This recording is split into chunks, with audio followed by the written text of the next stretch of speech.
you're a slave and like you have like a master, it's like the idea of like there may be it's like you get whipped, right? Or like the abuser, like the alcoholic abuser, something like that. Right. But the idea when somebody's doing it and their reason for doing it is Puritanism, they never waver because they're improving you.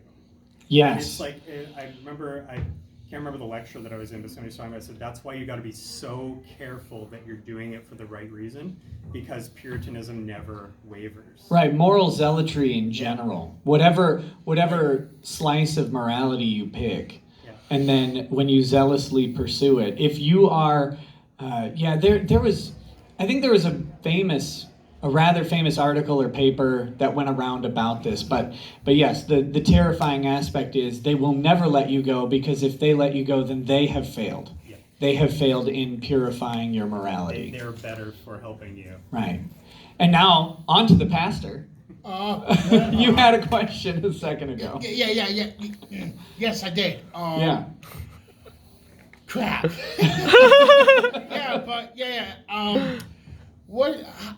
What is your thoughts on this whole situation? This whole hullabaloo between us fans and the people that just want to fuck up everything for us fans. Yeah, I'm not gonna pick no names out of freaking hat or anything, but I am. You have a hat full of names? I wish I did, but thank God I have a memory of names, but they're not gonna be named. But right. I've seen your videos, and you did some good stuff in your Rap for God videos. Let's not talk about that.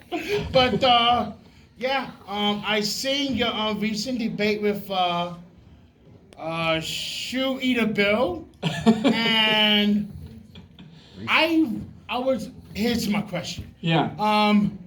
How would you feel if they actually were wrong about nearly everything, about what they say, what they go by, and well, they what are. That's hypocritical. They are wrong about everything. Yeah. Even if they happen to get a detail or two right along the way, it's they're driven again by some moral zealotry, right? And so you can be correct and still be wrong, if that makes sense. So there are certainly in the crusade of Me Too, we'll contextualize it in this Me Too movement, right? Oh yeah, they're gonna get some things right.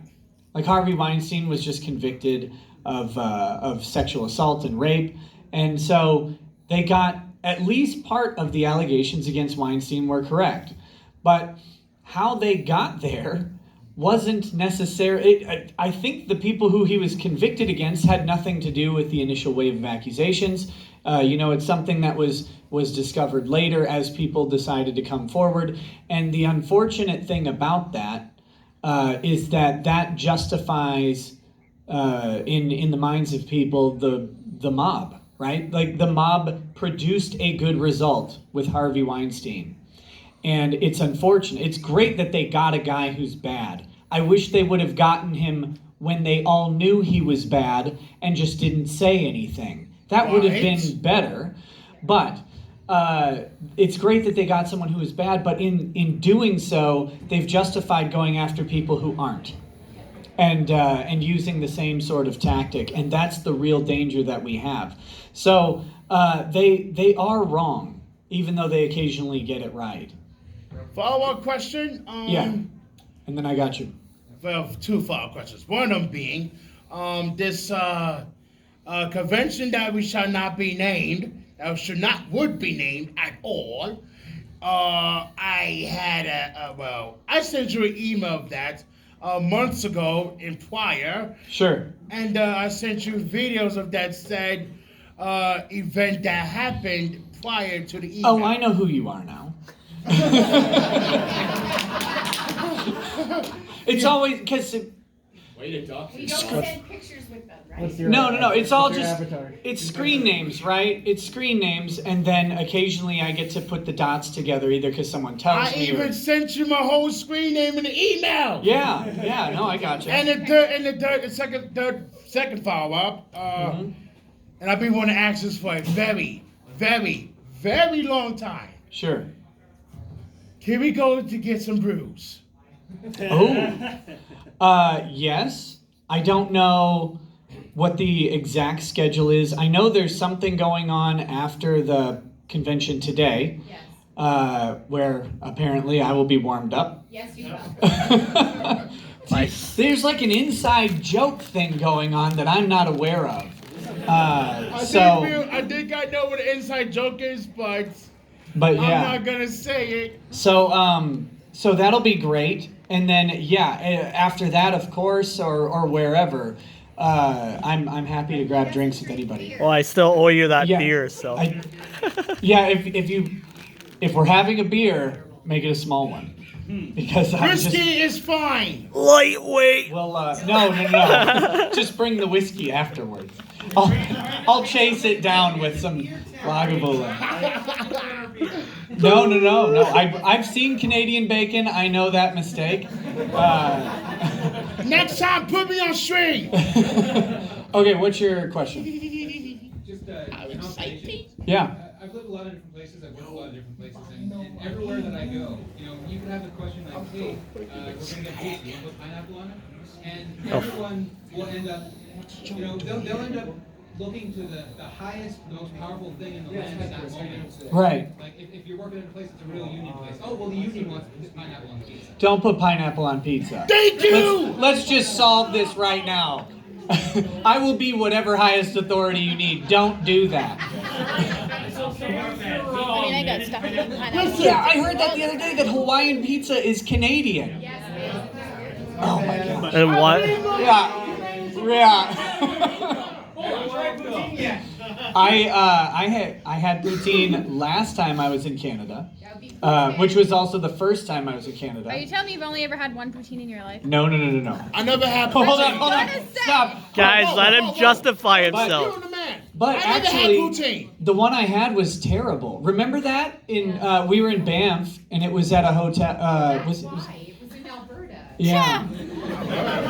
But that's just like down the road, right? No, Canada's all it's like Rhode Island. One row. Everything's next to each other. Talking Wait, about what are you South doing? Park. The South Park joke. They made it like But, Wizard of Oz, yeah, the no, yellow well, brick road. yeah. Canada's like the Wizard of. Isn't Highway 401 all the way across Canada? They're No. not, in my view, really that interested in whatever cause they've taken up. They're interested in getting what they want and using the most powerful cause in the land. Oh no, Me Too really wants that guy dead. Right. It's about control and power, and who doesn't want to have control and be powerful? Not me. I would. I would abolish me too. But Let's go to the book. Even if we don't want it over society, like you don't seem to want to be in control of society. I don't. Oh Lord. But we do want to find power and control in our own places, right? We want to have control over our schedules, even the things that we have to do. We want to have control over our workplace as much as possible to make it more conducive to our day-to-day life. Everybody wants that power and control. Unfortunately, some people just want to exert it over others everywhere. And the scary thing is, I think what you're saying is, let me slightly disagree with you and say that there are just a few people who really do want that. And they're able to effectively utilize the people who don't. And that's the real danger. It's always been the danger, is that of the charismatic leader. And that's why we'll put it this way. That's why the comic book industry hates Ethan Van Sciver, right? Because for some reason, people have been listening to him now for the better part of a year and a half. And 2 years, man. is it 2 years now? Yes. Yeah. I've been farming that dude. So he's able to charismatically keep people engaged on the same subject for 2 years. And that is horrifying to people who are seeing their sales drop because they can't keep people engaged on these compelling stories and characters that have existed for decades. So if he can do that, and what they're really going to be scared of is what if instead of Ethan Van Sciver it was Jim Lee, right? Oh no! Like what if it was What if it was someone much bigger in the industry and they're really terrified that someday it will be? And in every one of these industries, they're terrified of the charismatic leader coming out